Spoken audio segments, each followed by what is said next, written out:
Hello everyone, আসসালামু আলাইকুম। কেমন আছেন আপনারা? ইফাত কিচেনে আপনাদের সবাইকে স্বাগতম। শীতকালীন সবজি সিম, আলু, টমেটো দিয়ে পাবদা মাছের রেসিপি নিয়ে হাজির হয়েছি। 500 গ্রাম সিম নিয়েছি, মিডিয়াম সাইজের 2টা আলু, 2টা টমেটো নিয়েছি।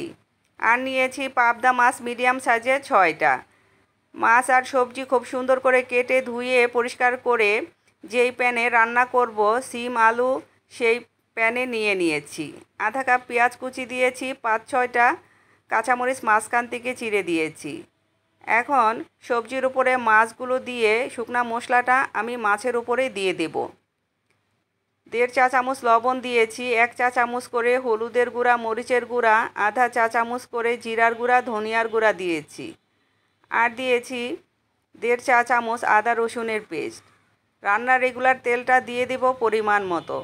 আপনারা যে যেমন তেল খেতে পছন্দ করেন অবশ্যই সেই পরিমাণে তেলটা ব্যবহার করতে পারেন।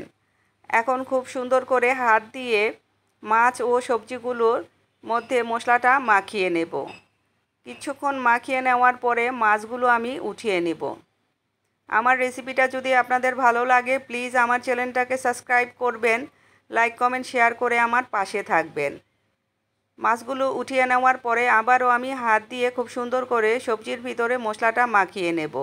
এই মাখানো তরকারি যত সুন্দর করে হাত দিয়ে মাখিয়ে নেবেন তত বেশি সুস্বাদু লাগবে খেতে।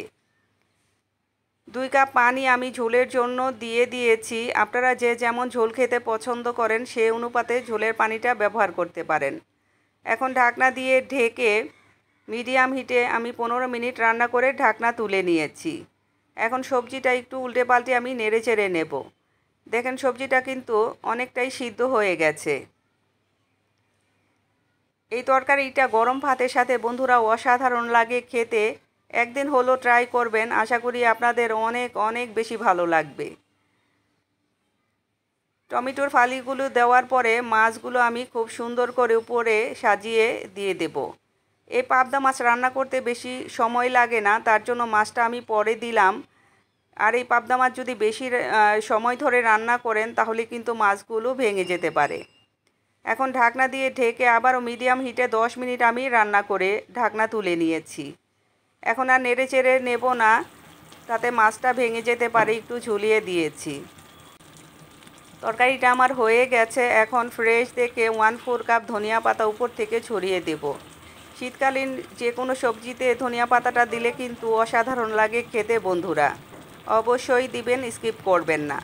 ঢাকনা দিয়ে ঢেকে মিডিয়াম লো হিটে 2 মিনিট রান্না করে গ্যাসের চুলাটা আমি অফ করে দিয়েছি। ঢাকনা তুলে দেখাচ্ছি আপনাদের ফাইনাল লুকটা। মাশাআল্লাহ, দেখেন কতটা লোভনীয় হয়েছে। যাই হোক, ভালো থাকবেন, সুস্থ থাকবেন, আমার জন্য দোয়া করবেন। দেখা হবে নতুন কোনো রেসিপিতে। আল্লাহ হাফেজ।